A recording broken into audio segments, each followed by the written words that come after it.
everyone, I'm Mine, and this is set number 9447, Lasha's Bite Cycle from the LEGO Ninjago Rise of the Snakes wave. This set originally came out in 2012 and contained 250 pieces, 2 minifigures, and originally retailed for $24.99 in the US. This video is a part of my Ninjago throwback review series, so let me know in the comments which throwback review you guys want to see next week. Give me the name of any Ninjago set from 2011 to 2018, and I may use your suggestion for next week's video. But with all that being said, let's get into this video. So here is the main build of this set, Lasha's Bite Cycle, and this was one of many snake vehicles released in 2012, but this was the only one to be a part of the second wave rather than the first. So by the time this came out, we already had quite a few snake vehicles, and I think compared to a lot of the other ones, this is one of the simpler, more basic ones. Like a lot of the others do something really cool and unique, and this feels like a fairly standard build. But that being said, that doesn't make it bad by any means, and still does a great job of being very sleek, unique, and fun. So we'll start at the front of the bike with this snake head right here. Now this is present on all the different snake vehicles of this wave, and this was just such a cool look that all of them did, and it's done so well. I love the way they make the little snake eyes with the red ball in the center and then like the eyelids coming over top. That is done in all the sets, so it's not like unique to this one,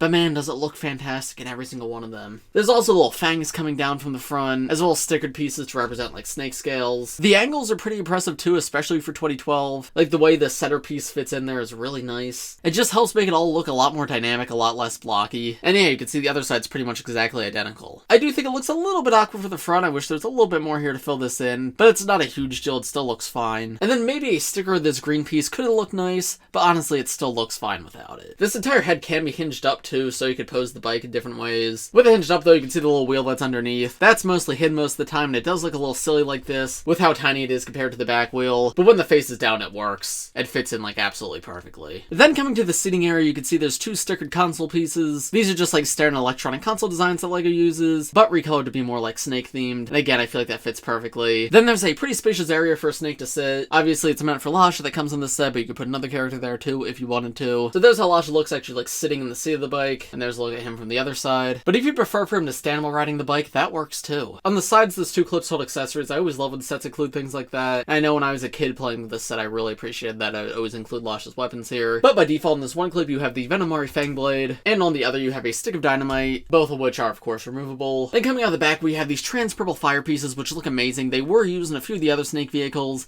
but that's just such a cool color for that part that came in so few sets, and I remember thinking that this was the coolest recolor when I was a kid, and even still to this day I think this just looks so cool. It's so unique. I would love to see them recolor these kind of pieces in more sets more often, because yeah, this is just so unique, so much fun, I love it. And then finally at the very back you have the tail. This tail is able to be articulated and swung a little bit, so at the base right here you can hinge it up, but then this middle section can be moved to left and right, and same with the section at the very end. And then these tentacle pieces coming out the back of the tail can also be rotated, and in fact you can even do each piece individually if you wanted to. Other than that, the skeleton underneath is pretty much just a standard bike. It rolls around the ground pretty nicely, it's fun to play with, not easy for it to topple over. So I think it's a genuinely fun set that looks really cool too. But I think that's about all I have to say on the main bike. So now let's move on to the side build, then the minifigures, and then I'll give you my overall thoughts. Here is the one and only side build included in this set. It's like this little blacksmith shop. I'm not sure exactly what's going on, what the context of this is, but you have an anvil right here, a little fire pit, and then there's this tower that holds a bunch of accessories, and this is just a cool way to get more different weapons. Back in 2012 Ninjago, they really promoted like the different types of weapons that you could collect, even the weapons that like weren't exclusive to this theme. So I remember really liking this set as a kid because you got so many different ones here. You of course got a blacksmith hammer, then you also got a silver spear. This weapon I always thought was really cool because it has a clip on the end so you could attach it to like a battle droid body or something, but it's like this large knife piece. And then finally around the back you have this gigantic spear. There's also a little spider included on the side build, which I don't know, just add some life to the build. I always like collecting these as a kid and I still think they're very fun. I also think it's adorable how they have a little clip for a face, so that's nice to see as well. But yeah, this is a cute fun side build. Absolutely no complaints from me, I'm glad it's here. Now moving to the minifigures, here are the 2 that come in this set. We have Cole ZX and we have Lasha. Cole ZX I have taken a look at in other throwback reviews recently, but overall I do like this figure. He's of course quite nostalgic because this was like the Cole suit from the majority of season 1, but I do think looking back it is one of the plainer suits. The like shoulder slash chest armor is a really interesting look, really not like anything else we got on any future Cole suits, but I think it stands out more in the show than it does on the actual minifigure. But then I feel like the black robes underneath are just a little bit plain, and the legs are good, but again, just sort of bland compared to some of the other ninja suits. By far from a bad suit, and I do love the silver on him. I love the head crest and the armor. I think that looks fantastic. But overall, I just don't have a ton to say about Cole ZX. I like him. I'm glad to have him. Very iconic suit, and it's one I'll always like. And it was pretty darn great for 2012, but especially compared to a lot of Cole's newer ones. I kind of just wish there was more color here, or at the very least that brown was printed like a little bit more vibrantly. Now, Lasha is also a fantastic minifigure. I believe this was like the only full set that Lasha came in. He did have a spinner earlier in the year, but in June this was the first wide release set to include Lasha. So it was cool to get another way to get him if you didn't get the spinner. And then of course he went on to be the first Serpentine remade in Legacy. So if you guys collect Ninjago Legacy but you didn't have the original sets, I'm sure you have a lot of this guy. But his original figure's a lot better, and he is one of the most iconic, just like generic Serpentine. The color combination though is just great. I love the yellow eyes combined with the lime green body, and then the red vials and like the darker green rope. It just comes together, looks so cool. It really fits like the poison aesthetic that they're going for with these guys. I also appreciate that the top of the head crest is printed. I believe they used the same exact print on the Legacy version, so it's cool to see that it came from a figure design all the way back in 2012. But yeah, two quite good minifigures all around. I also really like the face print on Lasha, the way he has like one eye scratched out.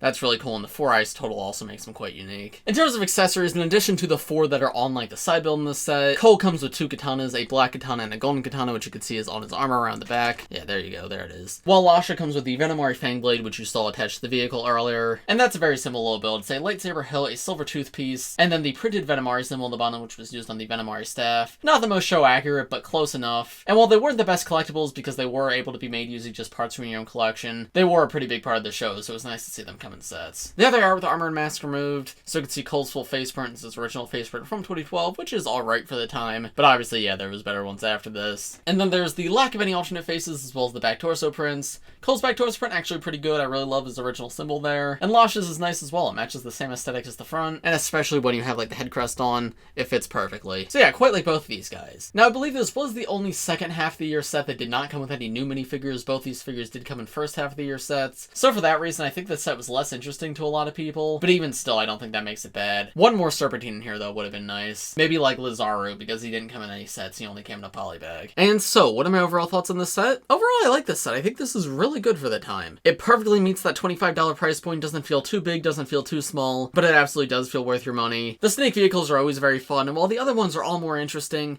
this is the cheapest and smallest one, but it doesn't compromise anything for that. It still does the snake aesthetic absolutely perfectly, and I adore it for what it is. So would I recommend this set? 100%. I did have this set as a kid, but I actually bought a second one on the aftermarket, and that's the one I reviewed for this video, because I couldn't find the side build and I didn't know where the pieces were. And I don't mind having extras of snake vehicles, so I'm like, you know what, might as well get a second. And it's actually quite cheap on the aftermarket. I think I paid like 20 bucks for it. So if you enjoyed what you saw in this video, I'd highly recommend you pick it up, because yeah, I got this sealed for 20 bucks. So especially if you don't have any 2012 Ninjago sets, this is a great one just to dip your feet in. And if you already do, I don't know, it's just a nice, nostalgic, fun build, and I would just highly recommend it. I like this set a lot. I remember having a lot of fun playing with it as a kid, and looking back now, I still think it's very well done. But those are just my thoughts. Let me know what you guys think of this set in the comments below. If you enjoyed this video, please press like, subscribe to the channel if you're new. I do LEGO and Ninjago videos just like this one almost every day, so if you subscribe, be the first to see them. Thanks for watching, everybody, and I will see you all in the next one.